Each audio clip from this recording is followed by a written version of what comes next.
소소한 듯하지만 결코 소소하지 않은 문제를 연구해보는 소소한 문제 연구소 시간입니다. 함께 이야기 나눠주실 자원순환사회 경제연구소 홍수열 소장님 나오셨습니다. 어서 오세요. 네, 안녕하세요. 네, 반갑습니다. 일단 홍수열 소장님 오신다는 얘기 듣고 좀 찾아봤더니 별명이 있으시더라고요. 네. 쓰레기 박사. 네. 일단 만족하십니까? 그 별명에? 항상 제가 설명드리지만 쓰레기 같은 박사가 아니잖아요. 이건 천지차죠. 그렇죠. 쓰레기에 네. 대해서 알려주는 네. 박사니까 아주 친근감이고 좀 좋아합니다. 아니, 이 별명은 누가 지어주신 거예요? 그러니까 서울환경연합 활동가들이 아. 지어준 것이죠. 그러니까 유튜브를 했거든요. 아. 그러니까 시민들의 분리배출에 대한 질문을 응답해주는. 그 어려운 일을 하셨군요. 도와줘요, 쓰레기 박사. 아, 그래서 그렇군요. 하면서 그냥 쓰레기 박사가 제 별명이 된 거죠. 별명이 됐습니다. 네. 이 환경을 위해서 굉장히 명예로운 별명 같습니다. 듣다 보니까. 네. 어쨌든 오늘 쓰레기와 자원순환 이쪽에 대해서 설명을 해주실 것 같은데 홍수열 박사님 오늘 준비한 주제가 따로 있으신가요? 일단은 쓰레기 중에서 요즘 제일 핫한 주제. 핫한 주제. 예.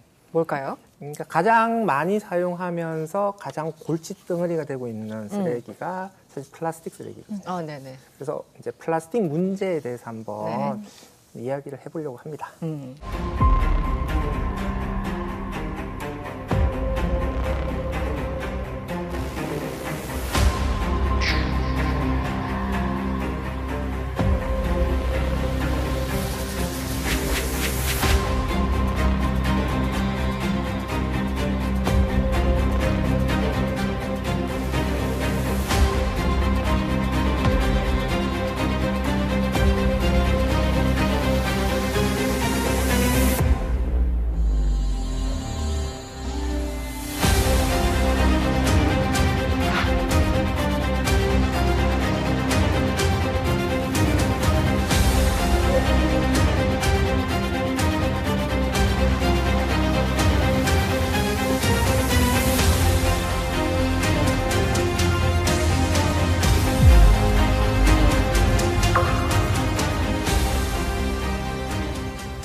쓰레기가 사실 쓰레기 기준을 어디까지 봐야 되는지 모르겠습니다만 이 쓰레기가 얼마나 쏟아 나오는지 통계가 있습니까?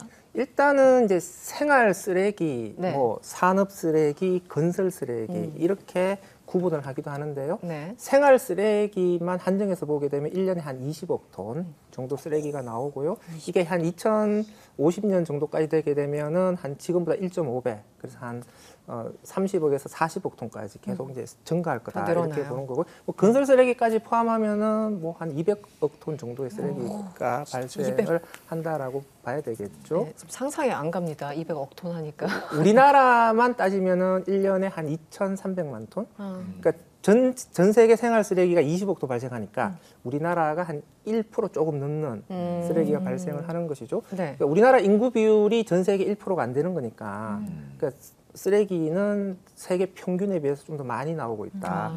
이렇게 봐야 되는 것이고요. 네.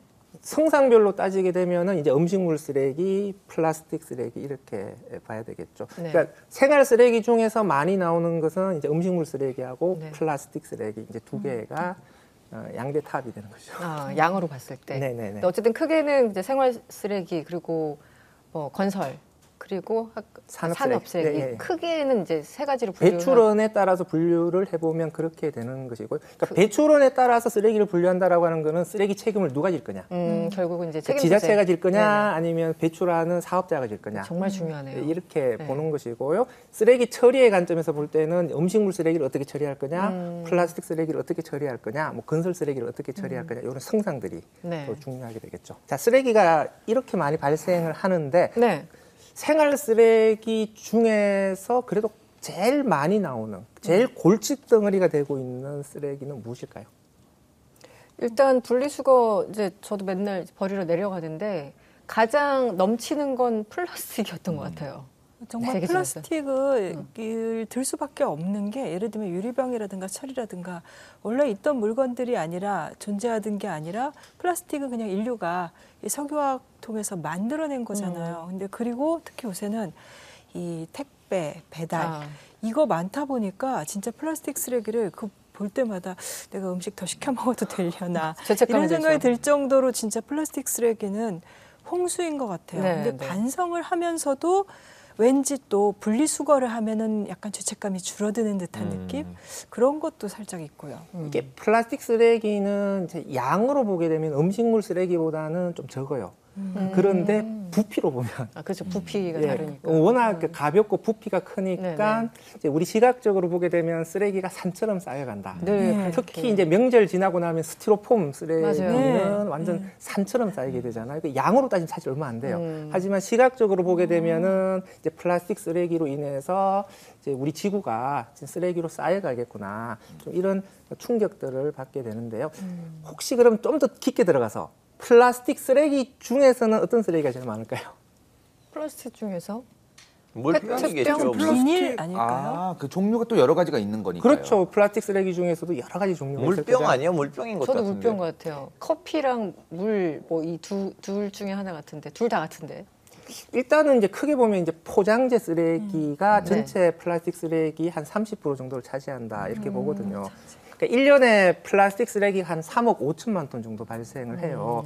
이 중에서 이제 포장재 쓰레기가 한 1억 톤 정도 발생을 하는 거거든요. 여기에는 이제 페트병도 들어가는 것이고 일회용 컵도 들어가는 네, 것이고 네. 과자 봉지 같은 것들도 들어가는 거고 그다음에 스티로폼 박스 같은 것도 들어가는 것이죠. 그러니까 이렇게 포장 용도로 사용하는 것들 전체를 이제 포장 용도라고 하는 건데 뭐 자동차나 전자제품이나 뭐 파이프 같은 이런 쪽도 플라스틱이잖아요. 그러니까 이런 쓰레기들도 나오는데 어쨌든 우리가 일상적으로 음식이나 이런 것들을 소비하면서 배출되는 플라스틱 쓰레기 발생량이 전체 쓰레기 중에서 제일 많이 차지하는 거고 증가량도 지금 계속 그렇군요. 하고 있는 거거든요. 네. 1년에 이제 우리가 사용하는 페트병만 하더라도 전 세계적으로 한 2,500만 톤 정도 되죠. 그렇게 되면 이걸 개수로 환산하면은 2조, 3조 개 정도를 쓰는 것이고요.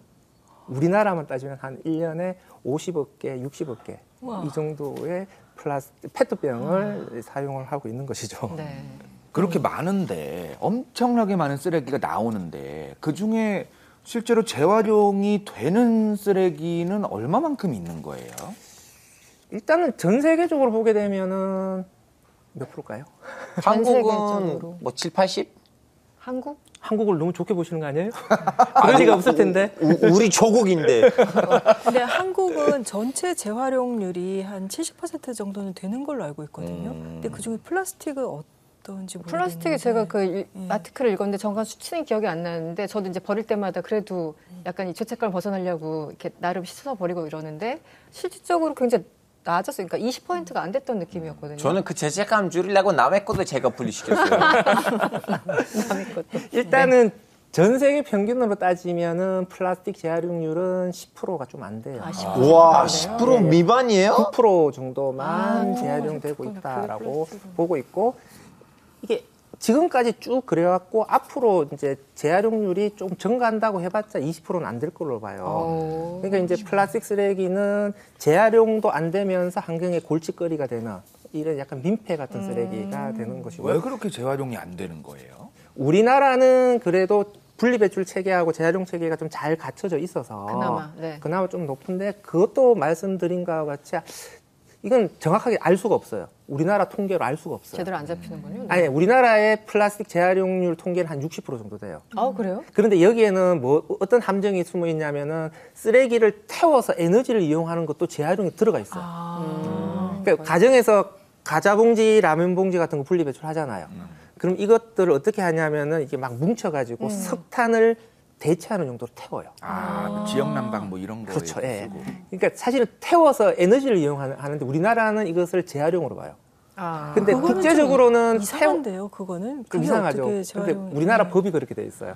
그래서 이제 국제적으로는 태워서 에너지를 이용하는 것은 재활용을 안 보거든요. 근데 우리나라는 이걸 재활용으로 보잖아요. 기준이 다르네요. 그래서 60%가 재활용이 되고 있다. 이런 것은 이제 거짓말인 것이죠. 국제 기준에 어긋나는. 그렇죠. 그래서 에너지 회수하는 걸 빼면은 이제 그게 물질 재활용이 될 텐데 이게 얼마냐 정확하게 알 수는 없는데 그린피스가 추정을 한 거는 지금 한 27%뭐 요렇게 얘기를 하고 있는 건데 제가 볼 때도 한 30% 내외 정도밖에는 안 될 것이다. 그러니까 전 세계 9%에 비하면은 엄청나게 높다. 3배 이상 높다. 이렇게 봐야 되는데 3배 이상 높아봐야 30% 왔다 갔다 하는 정도. 도토리 키재기인 거죠. 그렇군요. 그래서 네. 재활용을 아주 잘한다라고 하는 한국조차도 플라스틱은 재활용을 못하고 있다.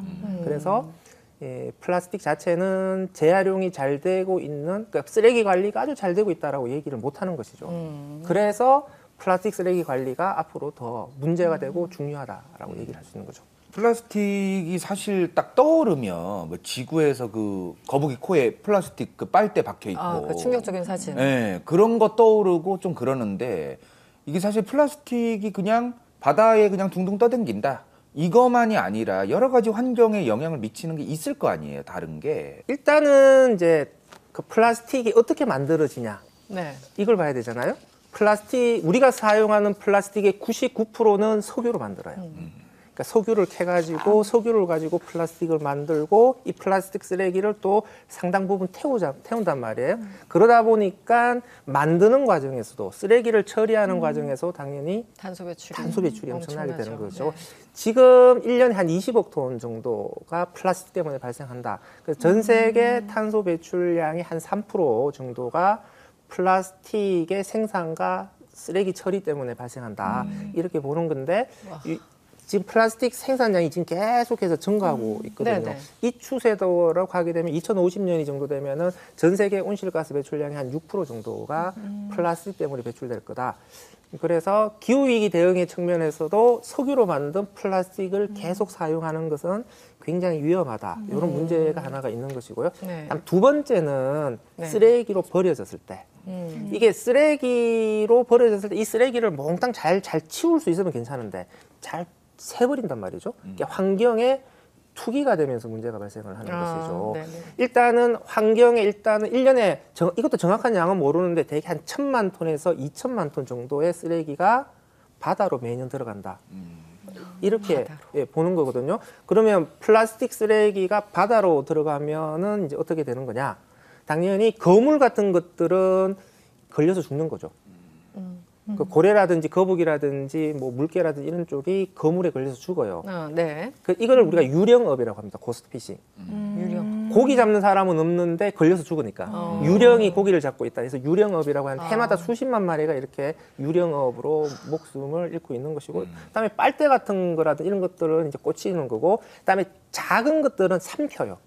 아, 그렇죠. 그게 또 문제. 먹이로 착각해서 먹거든요. 그러니까 그 고래나 아니면은 이게 거북이 같은 경우에는 이 플라스틱을 삼키면 토해내지를 못해요, 몸의 구조상. 그러니까 위장이 플라스틱으로 가득 차게 되는 거죠. 예전에 그 고래 사체에 열어보니까 안에 온갖 쓰레기들이 다 있었더라. 그 사진을 봤는데 굉장히 충격적이었습니다. 그렇죠. 네. 그러니까 위장이 비닐 같은 플라스틱으로 가득 찬 네, 네, 상태로 네. 굶어 죽게 되는 네, 거거든요.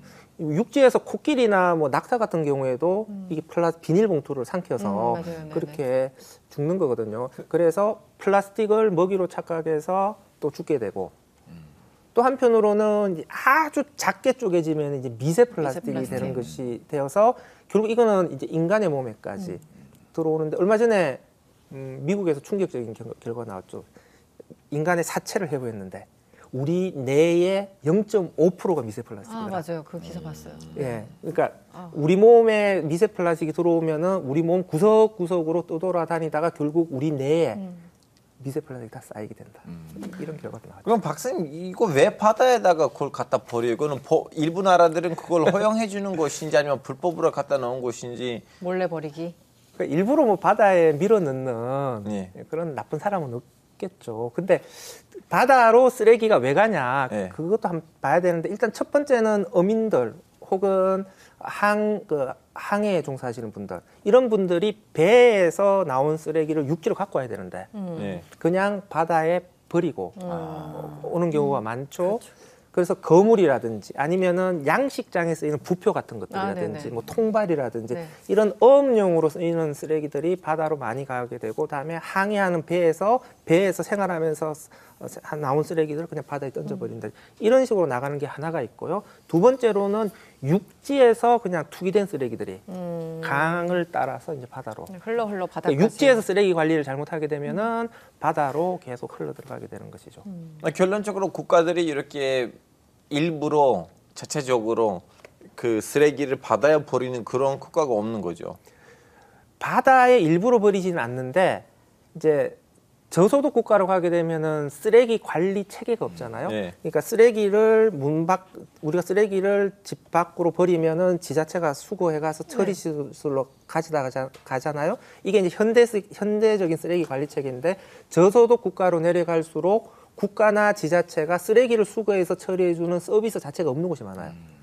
그러다 보니까 주민들이 쓰레기를 그냥 마을에 그대로 버리게 되는 것이죠. 그러니까 강가나 해변가에 인구들이 많이 밀집돼 있잖아요. 그러다 보니까 사람들이 생활하면서 그냥 쓰레기를 자기 마을 주변에 투기를 하게 되고 이 쓰레기들이 이제 비가 오곤 하면서 계속 강이나 바다로 흘러나가게 되는 것이죠. 지금 사실 저는 한 2006년, 2008년 그때 미국에 있었기 때문에 벌써 한 15년 전 얘기긴 한데 우리나라가 분리배출을 너무 잘하고 있어서 그렇지 사실은 미국만 하더라도 정말 대충 버리더라고요. 뭐 플라스틱 그때만 해도 분리수거 거의 안 했었고 얼마 전에 가니까 이젠 조금 하더라고요. 플라스틱 등등. 뭐 소위 선진국이라고 해도 우리나라만큼 이렇게 철저하게 물론 이제 우리나라도 100% 철저한가 그런 것도 아니겠지만 어쨌든 우리나라가 다른 나라에 비해서 조금 더 잘하고 있는 건가요? 재활용률을 비교해 보면 네. 우리나라가 뭐 독일과 함께 전 세계 최고 수준. 독일과 함께? 네, 최고 수준으로 봐야 되는 거죠. 그 미국도 그냥 재활용을 안 한다라고 사람들이 많이 인식을 하는데 미국도 한 재활용률은 한 30% 정도 됩니다. 그렇습니까?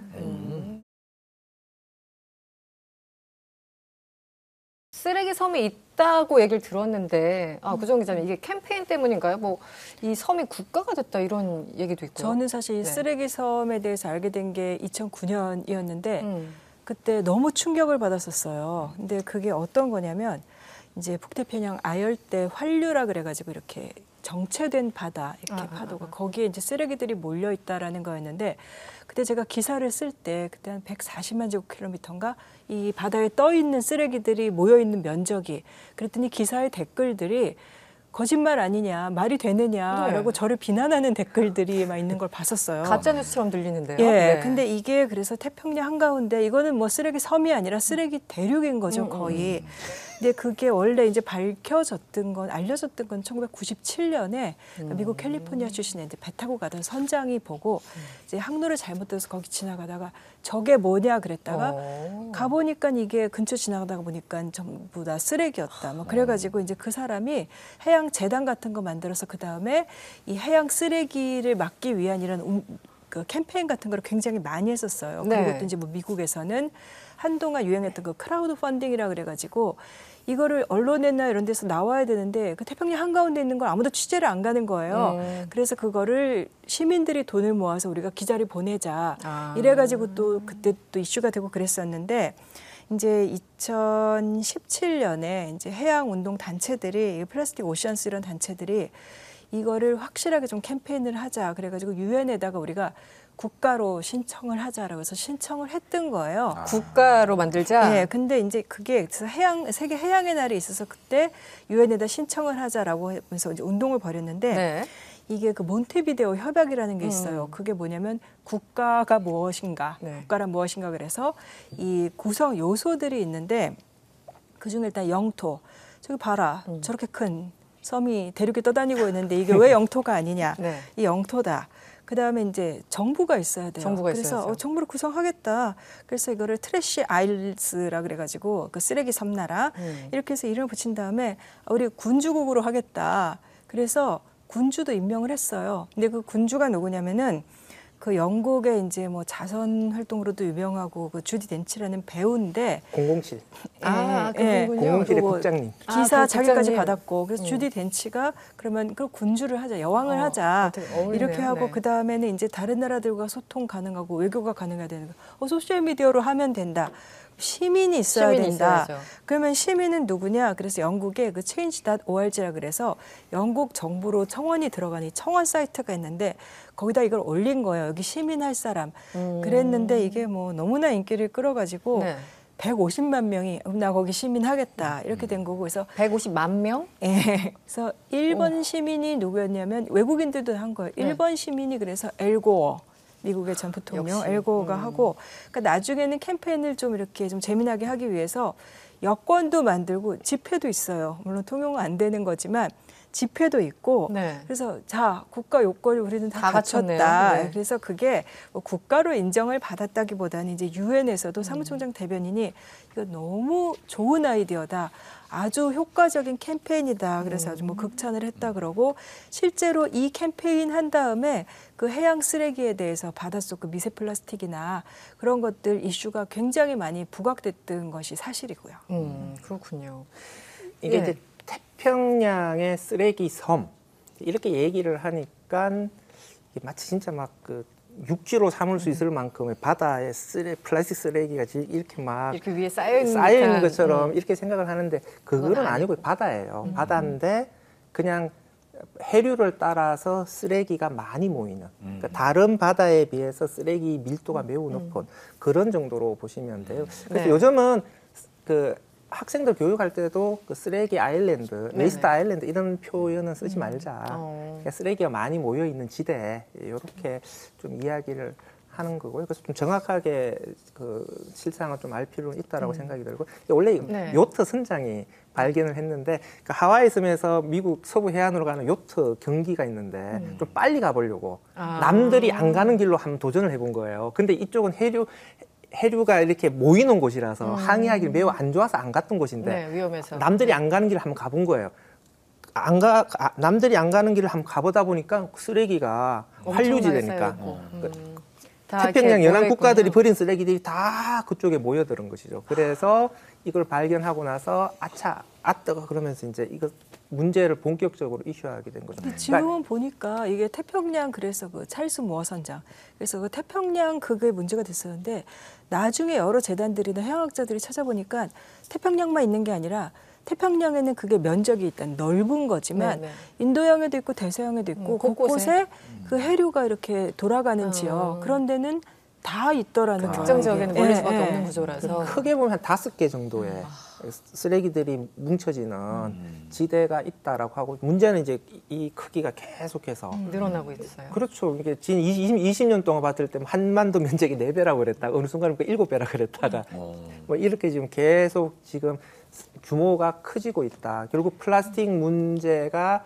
계속해서 심각해지고 있다라는 것들을 의미하는 것이고요. 그게 어떤 쓰레기들이 몰려드는가라는 걸 봤더니만 조금 연구자마다 다르긴 하는데 일단 어업 쓰레기들, 그 거물이라든지 이런 어업 쓰레기들이 많이 나오게 되고 네. 그다음에 한국이나 일본, 중국, 그다음에 미국 같이 태평양 연안 국가들에서 육지에서 나온 쓰레기들이 이제 모인 거군요. 그렇죠. 그쪽으로. 해류를 따라서 모이게 되는 것이죠. 그래서 어쨌든 어업을 하시는 분들이 어업 쓰레기를 결국 바다를 근간으로 살아가시는데 그 바다를 죽이는 행동을 하시는 거니까 어업인들이 어업 쓰레기 못 버리게 해야 되는 거고 그럼 단속을 해야 되겠어요, 진짜. 그렇죠. 육지의 쓰레기가 투기되어서 바다로 흘러가는 것들을 차단하는 그런 강력한 조치들이 필요로 한 것이죠. 근데 이게 면적이 너무 넓고 사실 상상도 안 되는데 저도 사실 사진을 보긴 봤었는데 저걸 어떻게 치우지? 이런 생각. 누가 치우지? 일단 누가부터가 이게 쟁점일 거잖아요. 누가 어떤 비용을 들여서 어떻게 치울 것인가. 아무도 지금 치울 생각을 못 하고 있는 걸까요? 이제 일단 뭐 돈이 너무 많이 너무 들어가니까 많이 들고. 치울 생각하지 말고 일단 막을 생각부터 문제라. 그게 훨씬 그 육지를 관리를 잘하는 게 그러니까 지금 문제가 더 심각해지는 것들을 일단 차단하는 게 우선적인 조치가 될 거고 네. 그러니까 공해상 지역이니까 네. 사실은 국제 기금들을 그렇죠. 만들어야 되는 것이고 다음에 바다로 쓰레기를 많이 보내는 국가들이 저소득 국가니까 선진국에서 저소득 국가를 빨리 지원해서 그쪽에서 쓰레기 관리 체계가 좀 정비되도록 만들어 주는 것이 필요하고 마지막에 이제 쓰레기 어떻게 치울래? 이건데 약간 논란이 돼요. 그 네덜란드의 그 유명한 소년이 이제 태평양 쓰레기 치우겠다고 네. 여러 가지 장비도 개발하고 투자도 엄청나게 받았는데 그러니까 이제 뭔가 이게 부표가 이렇게 그 부표 같은 것들 이렇게 선을 이렇게 쭉 만들어서 쭉 끌고 다니면서 네, 이렇게 네. 모으겠다라고 하는 것인데 두 가지 논란이 발생해요. 첫 번째 진짜 쓰레기가 수거가 되냐.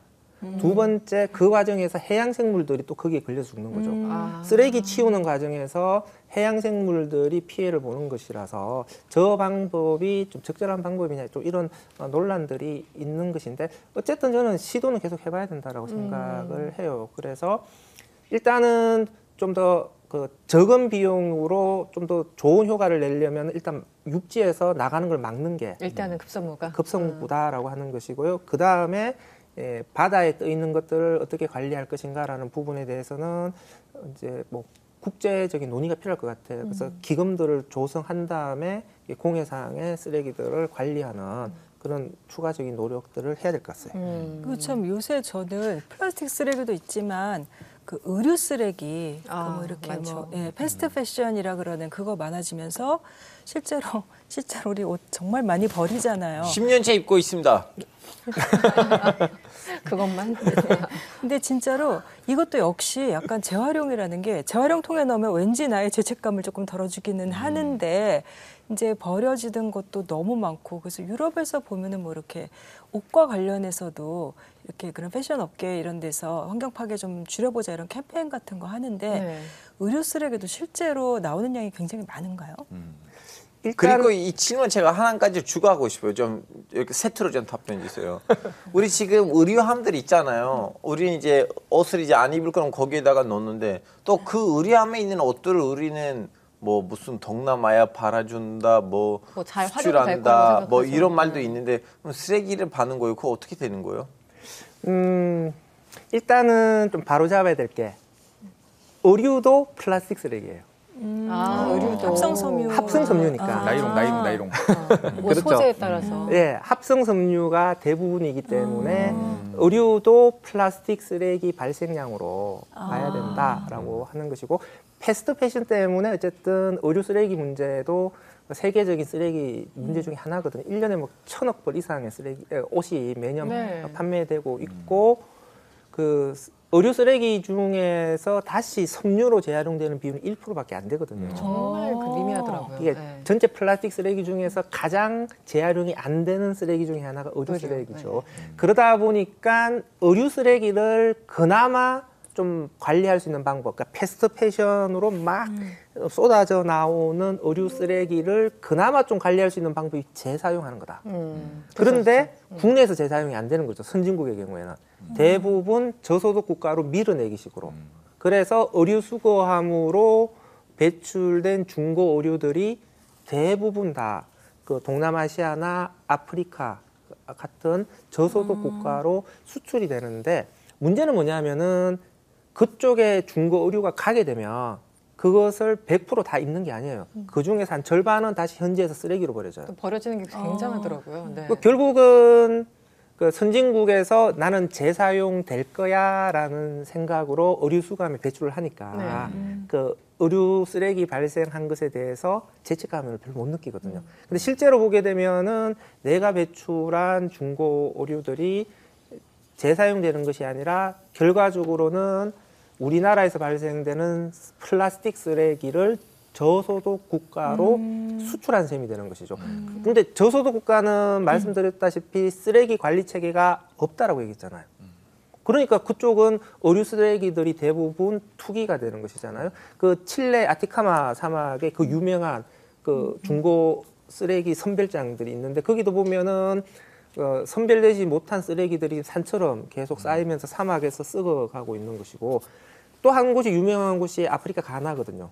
유럽에서 온 의류들이 가나로 오게 되는데 거기에서도 결국은 선별되지 못한 중고 의류가 산처럼 쌓여가지고 막 소들이 그 의류를 먹이로 막 먹고 있거나 아니면 바다로 이 의류 쓰레기들이 다 몰려가거나 하는 문제가 발생을 하고 있어요. 아니, 최근에 저도 방송하다가 저도 이제 라이브를 하잖아요. 근데 방송하다가 무슨 천막이나 어떤 무슨 합성 섬유를 재활용해서 만든 백이나 옷을 판다. 지갑이나 가방을 판다. 유명한 브랜드 있어요. 유명한 브랜드. 근데 그게 문제가 뭐냐면 엄청 비싼 거예요. 아니 재활용하는 거 좋은데 이렇게 비싸게 팔아먹으면은 누가 사냐. 누가 사? 근데 엄청 많이 팔린다 그러더라고요. 네, 진짜 그 사람- 한정판으로. 네. 브랜드 이름이 생각이 안 나네 갑자기. 프라이타? 네, 브랜드 이름이 프라이트 갑자기 생각이 안 나. 그런 거예요. 스위스의 프라이타. 예. 아, 저 이제 그거구나. 하룬이 엄마한테 생일 선물. 아, 예. 그거를요? 그 비싼 걸. 아니 비싼 명품 백을 살 수가 없으니까 그나마 그걸 사주고. 네, 좋아하셨죠? 아 왜냐면 그분도 좀 약간 이런 환경 문제 뭐 세계 시민 교육 이거 좀 약간 그쪽이니까 너무 좋아했죠. 재활용된 선물을. 프라이타는 스위스의 그 명품 브랜드예요. 스위스 명품이래요, 명품. 아니 그냥 쓰레기로 만들어진 거예요 결론적으로. 아 그렇지. 네. 그렇지. 천막 쪼가리 같은 거로 막 뭐 봉제 해가지고. 네. 아니 그런 거를 가지고 가방을 만드는 것을 업사이클링 한다는 좋은 네. 표현도 있는데 아 그렇죠, 그렇죠. 업사이클링. 그렇지. 네, 좋은 단어. 근데 활용. 너무 비싸더라고. 아니 자꾸 이게 쓰레기로 만드는 거를 왜 그렇게 비싸게 팔아 안 살 거야. 그러니까 우리나라에서는 업사이클 산업이 발전을 못해요. 그러니까 이렇게 왜냐하면 스위스의 프라이타 같은 게 그 쓰레기로 버려지는 쓰레기로 만든데도 명품 백으로 비싸게 팔리는 거 뭐냐면은 이거는 전 세계에 하나밖에 없는 백이야. 왜냐하면은 소재 자체가 표준화된 소재가 아니잖아요. 그러네요. 그러니까 이게 나만의 가방, 뭐 이런 개성, 가치들을 인정을 해주는데 우리나라는 이런 거 필요 없고 쓰레기로 만들 거잖아. 무조건 써야 돼. 근데 너무 비싸니까 저는 조그만한 이 지갑 샀어요. Do you want to end all plastic manufacturing? I said the plastics industry must be stopped. What's going to replace your glasses? That plastic? No. The lid is. They're made of plastic. Okay, that's easy to say, but what's the solution? Everybody here is depending on plastic, as you said. It's because of the industry, and the fact Okay. that plastic is in everything is because the industry forced us to have Then it. quit using plastics. Well, the industry should stop making them. You're against all plastic, but you have plastic all around you. So if you're against plastic, then don't use it. Live by what you're saying. 무슨 생각 일단 드시나요? 저 논쟁에 있어서. 일단은 환경이 중요하긴 한데 조금 요즘 좀 프레임이 좀 있잖아요. 좀 극단적으로 무언가를 주장하는 사람들하고 싸우는 거에 대한 프레임. 그러니까 그들이 주장하는 게 공익성이 있고 실제로 좋은데 쟤는 극단적으로 얘기하는 애니까 생각이 없는 애야. 이런 식으로 좀 몰아가는 것도 있거든요. 그러니까 이게 좀 중점을 잡기가 좀 어려운 게 있어요. 지금 현대 상황이 좀 PC주의와 맞서 싸워야 된다 이런 의견도 점점 높아지고 있는 전 세계이기 때문에 환경이 또 중요하긴 한데 쟤는 PC주의니까 들으면 안 된다. 뭐 이런 것도 있고. 근데 굉장히 일단 저 상원 의원이죠. 저 남자분이 상원 의원이겠죠. 근데 굉장히 좀 일단 공격적으로 질문을 하는데 사실은 논점이 그러니까 플라스틱을 기본적으로 플라스틱뿐만 아니라 어떤 환경을 오염시키는 물질들을 없애자고 할 때 모든 사람들이 완전 100% 없애자가 아니라 정말 불가피한 거는 뭐 인정하더라도 나머지 불필요하거나 과잉된 거 없애자 이런 얘기를 하는 걸 텐데 굳이 네가 신은 신발과 옷 다 플라스틱이니까 플라스틱을 없애자는 당신의 메시지는 잘못됐다. 스스로 모순이라고 저 공격하는 건 좀 사람의 이상한 것 같은데. 말은 진짜 지금 그 성우님 지적한 대로 플라스틱을 줄이자라고 얘기를 하는데 너 안 쓸 수 있어 그거? 그러니까 플라스틱 안 쓰고 네가 네. 어떻게 살 건데? 근데 그렇게 해서 해결되지는 않을 것 같아요. 그러니까 저게 왠지 환경 자꾸 생각하라 그러는 이 그런 올바른 말에 대해서 귀찮고 귀찮은. 짜증나고 신경 안 쓰이는 사람들은 저 논리에 혹할 수는 있을 것 같아요. 안 쓰고 못 살잖아 어차피. 근데 그렇다고 해서 그 플라스틱을 이렇게 무분별하게 막 쓰는 게 이렇게 좀 용인이 되는 건 아닌데 저런 식으로 프레임을 만드는 게 어떻게 보면 좀 전형적인 모습이 그렇죠. 아닌가 네. 싶기도 해요. 반격할 그러니까 때. 다 뜯어 고칠 거 아니면 말도 꺼내지 아무 말까지. 마라고 하면은 개선을 할 수가 없잖아요. 조금씩 개선을 해보자라는 거네요. 그러니까 그 빨대 같은 것도 빨대 하나 이거 안 쓴다 그래가지고 무슨 우리가 뭐 아이스 아메리카노 이거 플라스틱 컵 하나 안 쓴다 그래가지고 지구 환경이 나아져? 아니잖아라고 얘기하는 사람들 우리가 자주 보는데 그냥 그래도 그거 하나라도 하면서 생각을 하고 너무 많이 쓰는 것보단 낫지 않아를 얘기하는데 계속해서 이렇게 전부 아니면 전무. 네, 근데 네. 그 프레임은 조금 좀 아닌 것 같아요. 저는. 어떠세요? 알포 기자님은 어떠셨어요? 저 논쟁에 대해서. 아 저는 그 생각 들어요. 맞아요. 우리는 이제 이 환경 문제에 대해서 잘 몰라요. 사람들이 좀 약간 관심 가져야 되고 관심 가지면서도 이제 뭐라고 해야 되나 그 자기 일상생활에서 이 쓰레기를 줄일 수 있는 방법들을 생각해야 되거든요. 예를 들면 저는 일반적으로는 편의점에서 뭘 살 때는 절대로 봉투를 안 해요. 물론 예, 그러신 분들 돈을 있죠. 내야 되는 그 20원도 없지 않아 있는데 근데 일반적으로 안 하거든요. 그리고 그것뿐만 아니고 뭐 옷가게 갔을 때도 옷을 사면 이제 봉투를 안 받으려고 해요. 왜냐면 많이 옷을 사는 것도 아니고 그냥 들고 가면 되고 아니면 메고 있는 가방에다가 넣거든요. 근데 이제 여기서 두 가지 문제가 생겨요. 이거 결론적으로 누군가가 이 환경 문제를 자꾸 좀 홍보해야 되는데 이 홍보하는 과정에서 또 하나의 좀 약간 정치 프레임을 만들거나 아니면 하나의 시장을 구성하면 안 되거든요.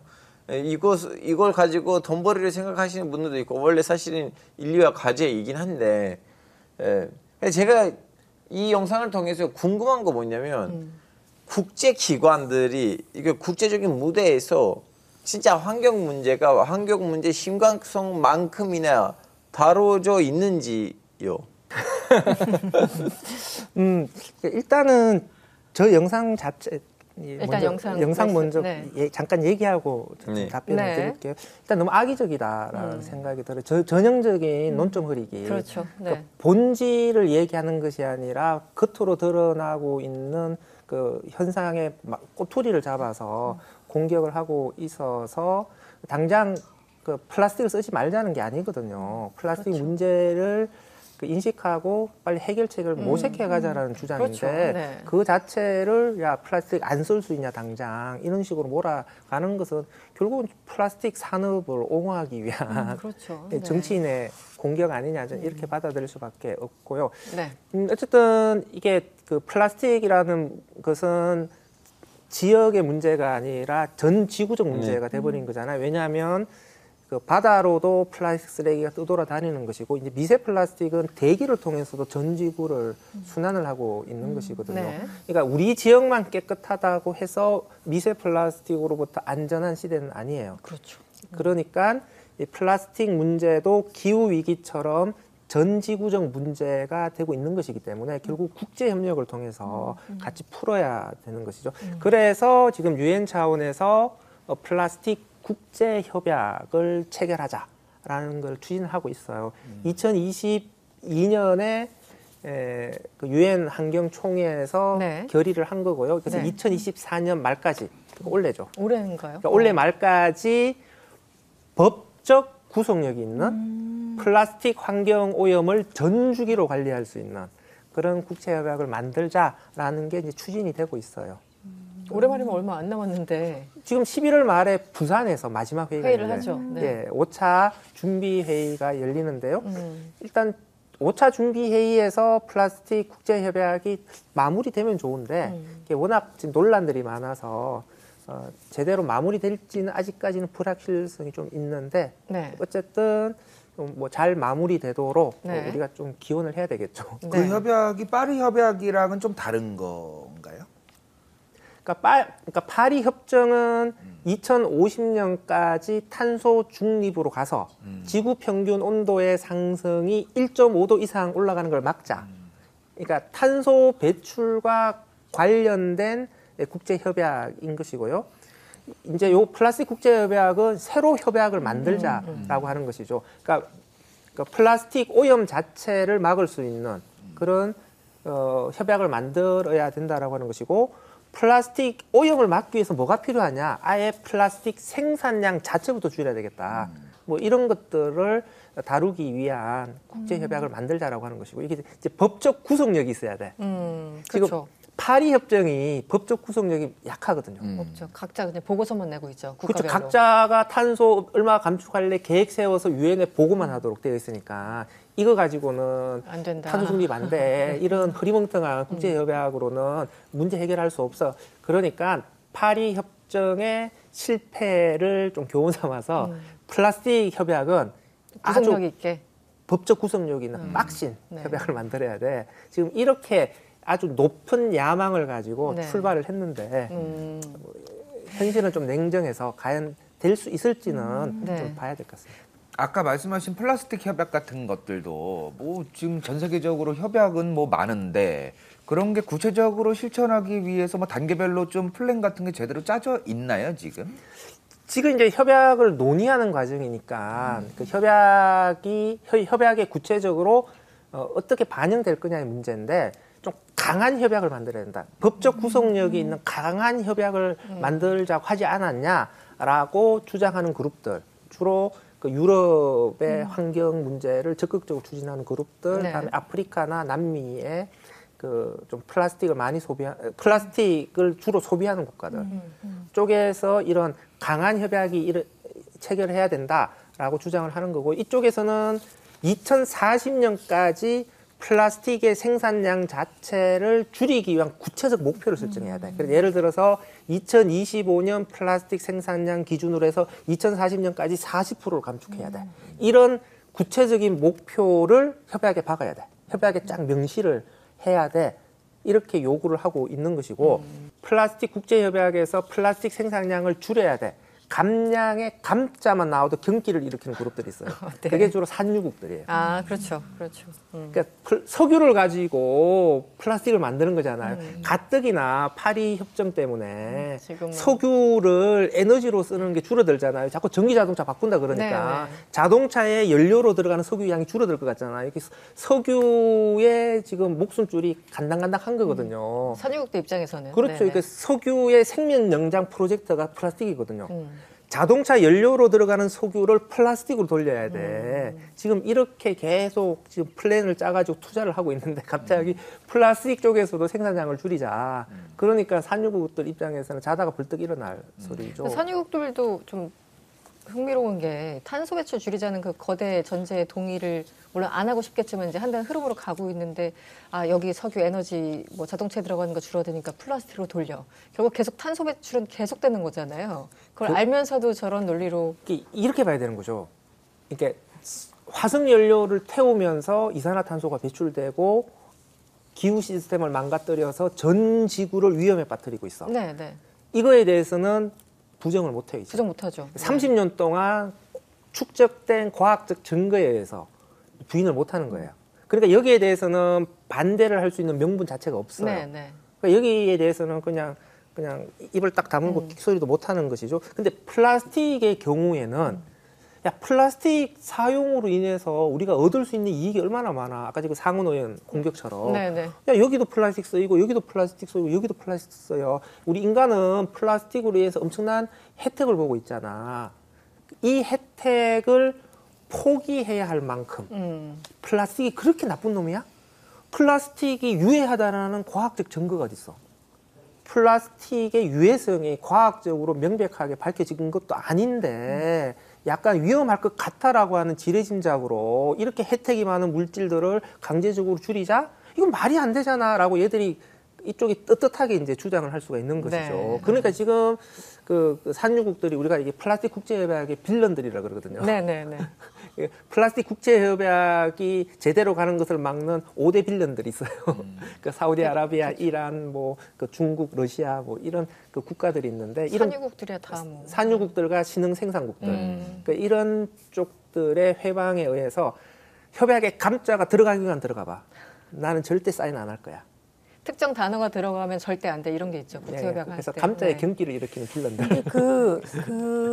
아까 그 멀린 의원인가? 그 사람의 말도 그렇지만 사실 그 논리가 들었을 때 그거 안 쓰고 어떡할 건데 라는 게 굉장히 설득력이 또 있는 부분이 있잖아요. 근데 그러면은 감축을 하겠다라고 하는 거는 좋은데 그러면 실제로 그 수요를 뭘로 충당할 건가? 그러면은 그 재활용을 하는 부분. 근데 그 걸프 쪽에서도 그래서 그러면 재활용 쪽으로 좀 더 많이 초점을 옮겨야 된다라는 논의가 있긴 있는 걸로 알고 있어요. 근데 문제는 그 폐플라스틱 재활용을 할 때 원료가 되는 폐플라스틱의 재활용률 자체가 낮은 게 이게 가치 사슬이 안 만들어져 있다는 거예요. 공급망 사슬이. 그러니까 실제로는 소비를 줄이려면은 생산 줄이려면은 지금 그러면 재활용률을 높여라.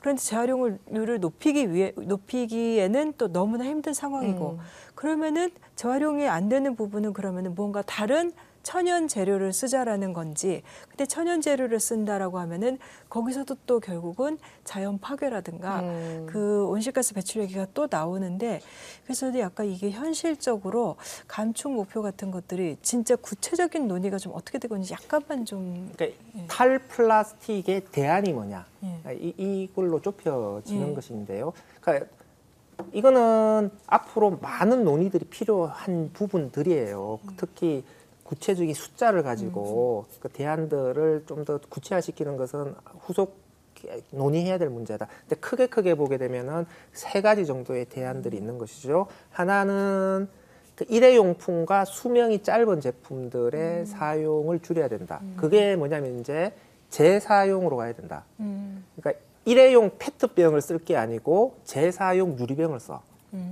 그래서 일회용 사회가 아니라 재사용 사회로 가야 돼. 다회용기를 계속해서 세척해서 쓸 수 있는 시스템을 만들어야 돼. 라고 하는 게 하나가 있는 것이고. 근데 이 부분도 환경적으로는 가장 바람직하지만 대안으로 갈 수 있는 영역은 한정돼 있기는 해요. 그러니까 이것으로 플라스틱의 모든 문제를 해결할 수는 없어요. 근데 어쨌든 일회용품은 이런 대안을 통해서 줄일 수가 있으니까. 그래서 일회용 그 컵이라든지 아니면 일회용 페트병, 일회용 비닐봉투 같은 한 번 쓰고 버리는 용도는 재사용하는 용도로 바꿔. 두 번째가 재생 원료 공급을 늘려야 돼. 그런데 재활용률이 9%밖에 안 되잖아. 그런데 역으로 왜 재활용률이 9%밖에 안 될까를 또 얘기를 해봐야 되거든요. 네네. 사실은 재활용에 그만큼 신경을 안 써서 그런 거죠. 물건을 만들 때 재활용을 고려한 디자인을 안 한 것이고 재활용을 제대로 하려면 비용이 많이 들어가거든요. 그럼 재생 원료의 가격이 비싸면 안 쓰잖아요. 그렇죠. 그러니까 재활용이 제대로 될 수는 없는 것이죠. 그래서 이 문제를 해결하기 위해서 요새 나오는 흐름들이 생산자들, 기업들에게 재생 원료 사용을 의무화시키는 거예요. 그러니까 이유만 하더라도 내년부터 음료 페트병에 재생원료 25%를 의무적으로 사용해야 돼요. 재생원료 25%가 들어가지 않는 페트병은 EU 시장의 판매 자체가 금지됩니다. 그러니까 이런 식으로 기업들에게 재생원료 사용 의무를 강제함으로써 야 비싸더라도 재생원료를 써. 이 말은 재활용 쪽에 돈을 더 써. 재활용 쪽에 투자를 많이 하면 돈이 많이 들어가게 되면은 인프라가 개선되면서 재활용률은 올라갈 거야. 그다음에 세 번째가 바이오 플라스틱이에요. 그러니까 석유를 가지고 만드는 플라스틱이 아니라 식물을 가지고 만드는 플라스틱인데, 예를 들어서 페트병을 대체할 수 있는 게 페프병이라는 게 있어요. 페프는 네. 옥수수대로 만들어요. 네. 그러니까 미국 같은 경우에는 옥수수 수확하고 난 다음에 옥수수대, 그러니까 농업 부산물이 엄청 많이 나오잖아요. 그러니까 이런 걸 가지고 그 식물 플라스틱을 만들 수가 있어. 이런 식으로 이제 원료를 대체하자. 그냥 나무를 베가지고 이걸 가지고 플라스틱 만드는 거는 생태계 파괴니까 지금 우리가 쓰고 있는 범위 내에서 쓰레기로 나오는 식물 잔재물들을 플라스틱 원료 만드는 걸로 한번 돌려보자. 이런 접근법들이 있는 건데, 문제는 이런 접근법들로 확실하게 탈플라스틱을 할 수 있을까? 그건 잘 몰라요. 근데 그건 해봐야 되는 것이죠. 그런데 이런 대안들이 확실하게 정착이 되려면 또 그만큼 플라스틱 국제협약을 통해서 좀 강하게 규제를 가해줘야 이런 대안들이 좀 더 속도감 있게 추진이 될 텐데, 이런 규제 자체가 없어버리면은 그냥 계속 이런 대안이 있다라고 말만 하다가 계속 석유로 만든 플라스틱이 늘어나는 것을 지켜봐야만 되는 상황이 올 것 같다라는 거죠. 네. 그래서 박사님, 어쨌든 지금 분리 배출을 각 개인의 입장에서 열심히 하고 있는 분들이 참 많습니다. 제 주변에 보더라도. 그런데 어쨌든 시스템에 받쳐줘야 되는 거잖아요. 당장 우리 같은 경우는 어떤 시스템이 조금 더 보충돼야 된다. 이게 좀 부족하다. 이렇게 좀 변화했으면 좋겠다. 약간 조언을 주시면 어떻습니까? 독일의 시스템을 우리나라에 꼭 가져오고 싶은 게 저는 보증금 시스템이에요. 보증금 시스템. 독일에는 페트병에 0.25유로. 우리 돈으로 따지면 지금 한 400원 정도 될 거예요. 네. 그러니까 물값보다 보증금이 더 세요.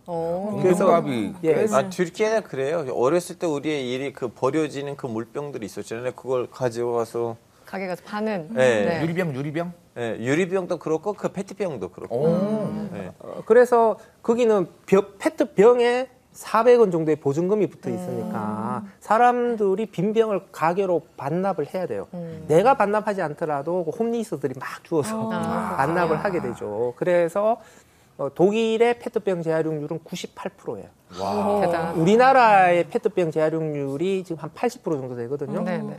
지금 지금 독일이라든지 노르웨이, 스웨덴, 핀란드, 덴마크 이런 북유럽 국가들이 보증금을 오랫동안 하고 있는 국가들인데 이런 나라들은 재활용률이 다 98% 정도 되고요. 스웨덴 같은 경우만 하더라도 음료 페트병의 절반이 재생원료를 써요. 그러니까 보증금을 통해서 깨끗한 페트병을 많이 모을 수가 있으니까 좋은 재생원료를 만들어서 다시 페트병에 집어넣는 것이죠. 그것도 깨끗하게 넣어야 되잖아요. 그렇죠. 그렇죠. 네. 선순환 구조를 어쨌든 그러니까 만들어야 되네요. 우리나라도 투명 페트병 따로 모으기 캠페인을 하고 있는데 잘 안 되잖아요, 지금. 요즘 곳곳에 기계가 있더라고요. 페트병 넣으면 뭐 얼마가 나온다 뭐 이런 것들. 그러니까 그런 기계 설치해서 하는 것들이 제대로 되려면 보증금이 돼야 돼요. 네네. 원래 유럽, 독일 가면 그런 기계들이 엄청 많거든요. 왜냐하면 보증금을 반환받는 기계. 그러면은 그런 기계들이 곳곳에 설치되면서 다 투명한 음료 페트병만 따로 배출하고 따로 모아서 고품질로 재활용을 할 수 있고 재활용률을 높일 수가 있고. 그러니까 이런 좀 강한 규제와 좋은 재활용 시스템으로 가야 탈플라스틱의 해법이 그나마 좀 보이는 것이지. 모든 게 다 연결되어 있잖아요. 물건을 잘 만들어야 되고 분리 배출을 잘 해야 되고 분리수거와 선별을 잘 해야 되고 재활용을 잘 해야 되고 재활용을 잘한 것들을 다시 생산자들이 갖다 써야 되고 이 모든 흐름들이 연결되어 있는 것이죠. 그러니까 이 모든 것들이 잘 될 수 있는 시스템을 다 잘 만들어야 되고 이 중에서 특히 기업들이 바뀌어야 돼요. 기업들이 물건을 만들 때부터 재사용, 재활용이 될 수 있는 제품을 생산을 해야 되고 네. 재활용을 통해서 재생원료가 만들어지게 되면 이것들을 갖다 써야 되는 것이죠. 그러니까 시민들이 분리배출을 잘해야 된다. 이건 당연한 거고요. 네네. 그러니까 시민들의 실천도 지금보다 더 강해져야 되지만 시민들이 실천을 잘한다고 해서 문제가 해결되지는 않는다. 네. 시민들의 실천만으로는 한계가 있는 거고요. 전체 구조와 시스템이 바뀌어야 되고 이것을 하려면 기업들이 바뀌어야 되고 기업들이 바꾸게 하려면은 정부의 규제가 좀 명확해져야 되고 강해져야 됩니다. 지금 이 노력을 해줘야 돼요. 지금 우리나라 정부는 자꾸 캠페인만 하려고 그래요. 캠페인은 우리 시민단체들이 하면 돼요. 네. 우리는 캠페인의 민족 아닙니까? 알겠습니다. 여러분들 분리배출을 잘하는 것보다 사용 자체를 안 하는 게 더 중요합니다. 오늘 박사님이 일관되게 말씀해 주신 것도 사실 그 부분이 아닌가 싶은데요. 지금도 노력을 많이 하고 계시겠지만 앞으로 더 많은 동참이 필요해 보입니다.